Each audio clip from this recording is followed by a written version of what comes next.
आज का हमारा टॉपिक है वेपर प्रेशर। चलिए जानते हैं वेपर प्रेशर क्या है। इस वेपर प्रेशर को समझने के लिए यहाँ पर एक कंटेनर, क्लोज कंटेनर लिया गया है। इसके अंदर हमारे पास लिक्विड के मॉलिक्यूल्स हैं जो कि रेड सर्कल से डिनोट किए गए हैं। ठीक है, यहाँ पर क्या होगा, हमें मालूम है कि हमारे पास लिक्विड जो होता है उसमें तमाम टेम्परेचर पर इवेपोरेशन का प्रोसेस कंटिन्यू रहता है जब वो बॉइलिंग पॉइंट से कम हो। ठीक है, टेम्परेचर। तो अब क्या होगा, इस क्लोज कंटेनर में हमारे पास इवेपोरेशन का प्रोसेस होगा। इवेपोरेशन क्या होता है, हमें मालूम है कि जब कभी लिक्विड के मॉलिक्यूल्स जो सरफेस पे मौजूद होते हैं एक स्पेसिफिक अमाउंट ऑफ एनर्जी जो है वो गेन करने के बाद अपनी फोर्स ऑफ अट्रैक्शन को ओवरकम करके लिक्विड से गैसियस स्टेट में कन्वर्ट हो जाते हैं और इस प्रोसेस को इवेपोरेशन कहा जाता है। यहाँ पर जो ये रेड सर्कल्स हैं ये शो कर रही हैं कि यहाँ पर लिक्विड जो है आप देख सकते हैं लिक्विड से निकल रहा है और गैसियस स्टेट में कन्वर्ट हो रहा है। मीन्स यहाँ पर इवेपोरेशन का प्रोसेस स्टार्ट हो चुका है।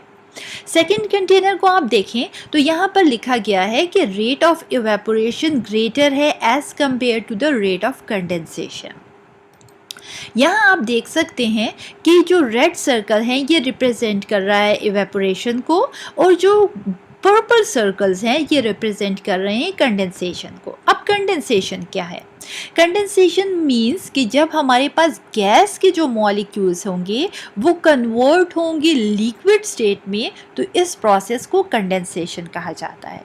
याद रखें कि स्टार्ट में जो इनिशियली हमारे पास इवेपोरेशन होगा प्रोसेस और कंडेंसेशन नहीं होगी क्योंकि हमारे पास वहाँ पर जो कंटेनर होगा उसके अंदर वेपर्स मौजूद नहीं होंगे। ठीक है, तो जब कुछ टाइम तक हमारे पास इवेपोरेशन का प्रोसेस स्टार्ट रहेगा, मीन्स लिक्विड से गैसियस स्टेट में मॉलिक्यूल्स कन्वर्ट होंगे, तो एक स्पेसिफिक टाइम के बाद हमारे पास जो कंडेंसेशन का प्रोसेस जो होगा स्टार्ट हो जाएगा। और जब कंडेंसेशन का प्रोसेस स्टार्ट होगा तो आहिस्ता आहिस्ता हमारे पास कंडेंसेशन का प्रोसेस जो होगा वो फास्ट होता जाएगा और रेट ऑफ इवेपोरेशन स्लो होता जाएगा।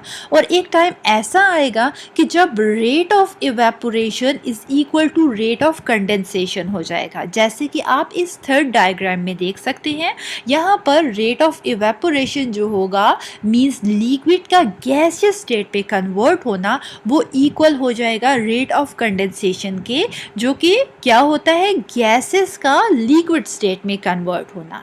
ठीक है, तो जब लिक्विड और गैसेस जो होंगे मींस लिक्विड और वेपर्स जो होंगे इक्विलिब्रियम में आ जाएंगे, तो इस स्टेज पर जो प्रेशर वेपर्स अप्लाई करेंगे लिक्विड पर इसको वेपर प्रेशर कहा जाता है। सो वेपर प्रेशर क्या है? The pressure of the vapors present at equilibrium in a closed container is called the vapor pressure of the liquid. अब आप जान चुके होंगे कि वो प्रेशर जो वेपर्स अप्लाई करता है इक्विलिब्रियम में, इस प्रेशर को क्लोज कंटेनर में वेपर प्रेशर कहा जाता है लिक्विड का। याद रखिए कि हमारे पास जो वेपर प्रेशर हम लिक्विड का मालूम करते हैं तो यहाँ पर रेट ऑफ इवेपोरेशन हमेशा इक्वल होगा रेट ऑफ कंडेंसेशन के। ठीक है, मीन्स जितने लिक्विड हमारे पास गैसेस में कन्वर्ट होंगे इक्वल अमाउंट में हमारे पास गैसेस जो होंगी वो लिक्विड में कन्वर्ट होंगी। मीन्स लिक्विड और वेपर्स जो होंगे डायनामिक इक्विलिब्रियम में जब होंगे तो इस स्टेज पर हमारे पास जो प्रेशर वेपर्स अप्लाई करेगा लिक्विड पे इसे vapour pressure of the liquid कहा जाता है। एक और डेफिनेशन को देखते हैं। The pressure of the vapor when the liquid and its vapors are in state of dynamic equilibrium is called the vapor pressure. याद रखें इस डेफिनेशन के मुताबिक कि जब कभी हमारे पास लिक्विड्स और वेपर्स जो होंगे डायनामिक इक्विलिब्रियम में होंगे, मींस डायनामिक का मतलब मोशन में होंगे, ठीक है, और इक्विलिब्रियम का मतलब बैलेंस होंगे। मींस हमारे पास जो होगा लिक्विड जो गैसेस में कन्वर्ट हो रहे हैं और गैसेस जो लिक्विड में कन्वर्ट हो रहे हैं, ये इनके दरमियान डायनामिक इक्विलिब्रियम जब मौजूद होगा तो इस स्टेज पे जो प्रेशर वेपर्स अप्लाई करेगा लिक्विड की सरफेस को, इसको vapour pressure of the liquid कहा जाता है। Factors affecting vapour pressure. चलिए बात करते हैं कि वो कौन से फैक्टर्स हैं जो कि वेपर प्रेशर को अफेक्ट करते हैं। फर्स्ट फैक्टर जो कि अफेक्ट करता है वेपर प्रेशर को वो है फोर्स ऑफ अट्रैक्शन या इंटरमॉलिक्यूलर फोर्सेस।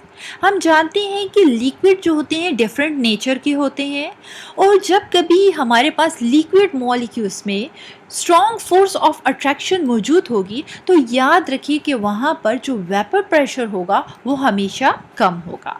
एग्जाम्पल है हमारे पास वाटर की।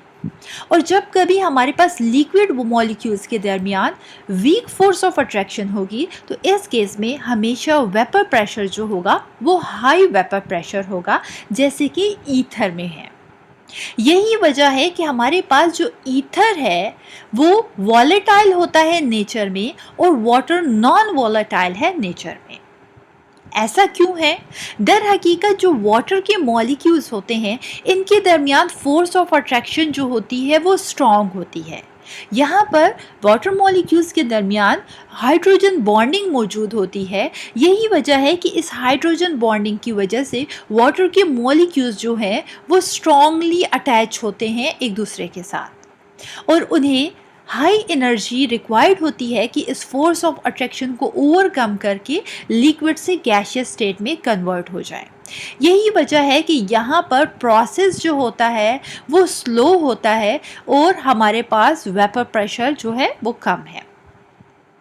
जबकि ईथर जो है यहाँ पर लिक्विड के जो मॉलिक्यूल्स होते हैं ईथर के दरमियान वो हमारे पास जो होती है force of attraction weak London forces यहाँ मौजूद होती हैं ईथर में। मींस यहाँ पर मॉलिक्यूल्स को कम एनर्जी रिक्वायर्ड होती है कि वो फोर्स ऑफ अट्रैक्शन को ओवरकम करें और लिक्विड से गैसियस स्टेट में कन्वर्ट हो जाए। यही वजह है कि लिक्विड मॉलिक्यूल्स में वीक फोर्स ऑफ अट्रैक्शन होने की वजह से वेपर प्रेशर जो है हाई है। इसी वजह से ईथर वॉलेटाइल है नेचर में और वाटर नॉन वॉलेटाइल है। सेकेंड फैक्टर जो कि इफेक्ट करता है वेपर प्रेशर को वो है टेम्परेचर। याद रखें कि टेम्परेचर डायरेक्टली प्रोपोर्शनल है वेपर प्रेशर के। मींस जब कभी टेम्परेचर इंक्रीज होगा तो वेपर प्रेशर इंक्रीज होगा और जब कभी टेम्परेचर डिक्रीज किया जाएगा तो वेपर प्रेशर डेफिनेटली उसी के साथ डिक्रीज होगा। ऐसा क्यों है? दर हकीकत जब टेम्परेचर इंक्रीज होता है तो मॉलिक्यूल्स जो हैं उनकी काइनेटिक एनर्जी भी इंक्रीज हो जाती है। जब काइनेटिक एनर्जी लिक्विड के मॉलिक्यूल्स की इंक्रीज होगी तो वो क्या होगा, तेज़ी से इवेपोरेशन का प्रोसेस स्टार्ट हो जाएगा और इवेपोरेशन का प्रोसेस जैसे ही स्टार्ट होगा तो लिक्विड गैसियस स्टेट में कन्वर्ट होना शुरू होंगे। इनिशियली हमारे पास रेट ऑफ इवेपोरेशन हाई होगा, फिर Aahista Aahista rate of evaporation slow होता जाएगा, रेट ऑफ कंडेंसेशन हाई होगा और एक ऐसा पॉइंट आएगा जब rate of evaporation is equal to rate of condensation हो जाएगा। मींस डायनेमिक इक्विलिब्रियम स्टैब्लिश हो जाएगा बिटवीन लिक्विड और वेपर्स के दरमियान। ठीक है, तो यहाँ पर जो वेपर प्रेशर अप्लाई करेंगी, जो प्रेशर अप्लाई करेगी वेपर्स लिक्विड पे, इस प्रेशर को हमें मालूम है कि इसको वेपर प्रेशर कहा जाता है। तो टेम्परेचर के इंक्रीज होने के साथ ये प्रोसेस जो होगा वो फास्ट हो जाएगा। एज अ रिजल्ट हमारे पास वेपर प्रेशर इंक्रीज हो जाएगा टेम्परेचर के इंक्रीज होने के साथ। और जब कभी टेम्परेचर डिक्रीज़ होगा तो मॉलिक्यूल्स की काइनेटिक एनर्जी जो होगी डिक्रीज़ हो जाएगी और हमें मालूम है कि जब लिक्विड के मॉलिक्यूल्स की काइनेटिक एनर्जी डिक्रीज़ हो जाएगी तो पूरा जो प्रोसेस होगा वो स्लो डाउन हो जाएगा और यही वजह है कि टेम्परेचर की डिक्रीज़ के साथ वेपर प्रेशर डिक्रीज़ हो जाएगा। Measurement of the vapour pressure. हमारे पास 2 मेथड्स हैं मेजरमेंट करने की vapour pressure of the liquid की। फर्स्ट है बैरोमेट्रिक मेथड, चलें डिस्कस करते हैं। सबसे पहले एक डिश ली जाती है जिसको फिल किया जाता है मर्करी से। इसके बाद बैरोमेट्रिक ट्यूब ली जाती है जिसको फिल किया जाता है मर्करी से और इन्वर्ट कर दिया जाता है इस डिश में जो कि फिल होती है ऑलरेडी मर्करी से।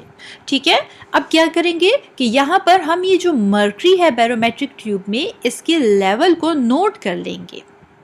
इसके बाद हम ड्रॉपर की मदद से टेस्ट लिक्विड को इंट्रोड्यूस कर देंगे। यहाँ आप देख सकते हैं तो क्या होगा, ये जो लिक्विड है ये यहाँ पर अबव द मर्करी, यहाँ पर आप देख सकते हैं एक लेयर आ चुकी है। ये हमारे पास टेस्ट लिक्विड जो हमने इंट्रोड्यूस किया ये मर्करी के ऊपर इसने एक लेयर बना ली।